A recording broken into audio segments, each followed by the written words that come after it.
Now do try and be quiet, Steve. There are many a dangerous creature around here. Hello there.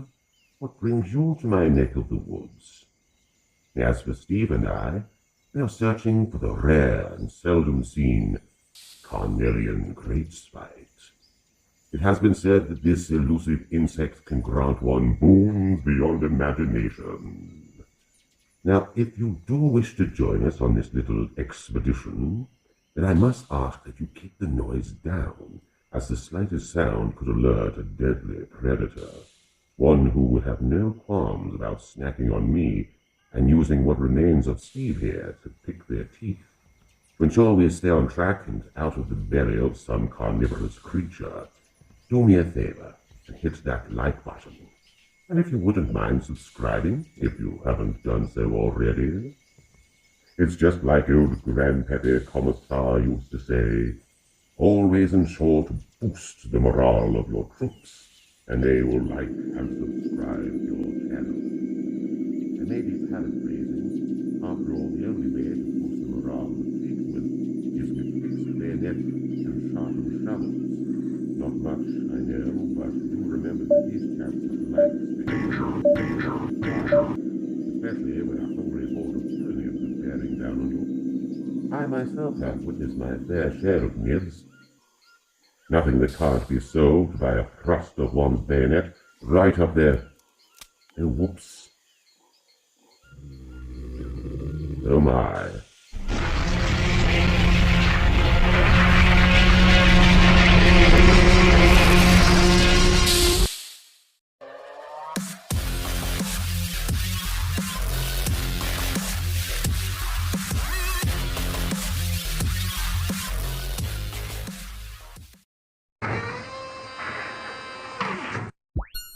We're going to start, as we often do, by taking a look at those Belthanos sprues.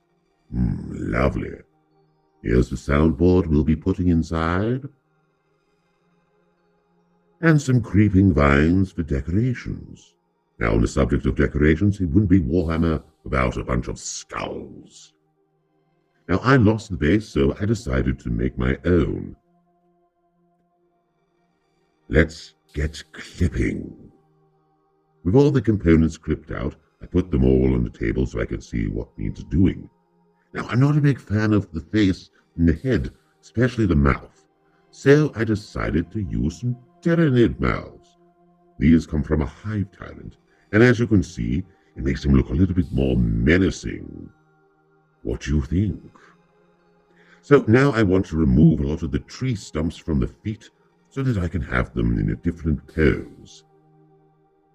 Here you can see all the legs that will be reposed later, and the body. Now, in order to repose the legs, I'm going to have to cut off these little nibbly-knobbly bits.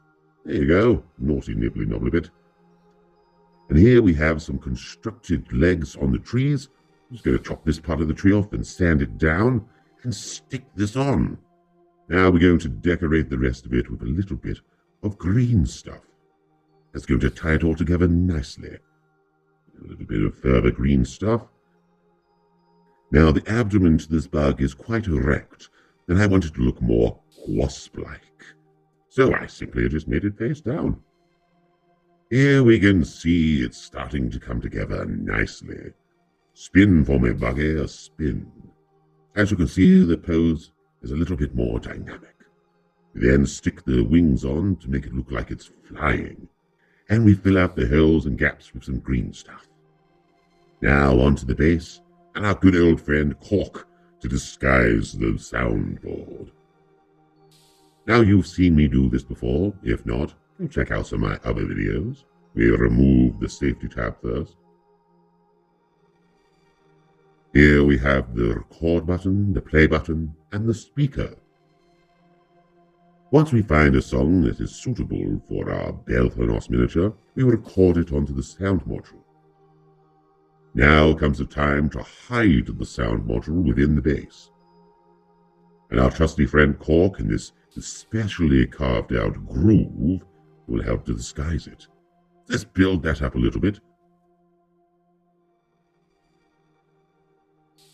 And we're going to add a little bit of foam just to distill the noise a little bit, to make it less tinny. And why not add this follower of Nurgle in there? Here we see most of the base finished before the full decoration put on there, but I think you're starting to get the picture.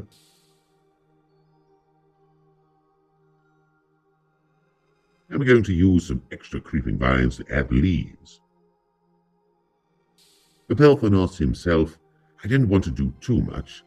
A couple of reposes with having his horn slightly further away from his face, with a bit of green stuff filling in the arm attachments. I also got rid of his ponytail. I think it looked rather silly. But what do you think?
And here it is, the Carnelian Great Spite. Rather magnificent, don't you think? Well, ladies and gentlemen, thank you once again for joining me on this little excursion. I hope you had as much fun as I did. If you did, then please feel free to leave a comment in the comments section below. That's all for this episode. Until next time, toodaloo.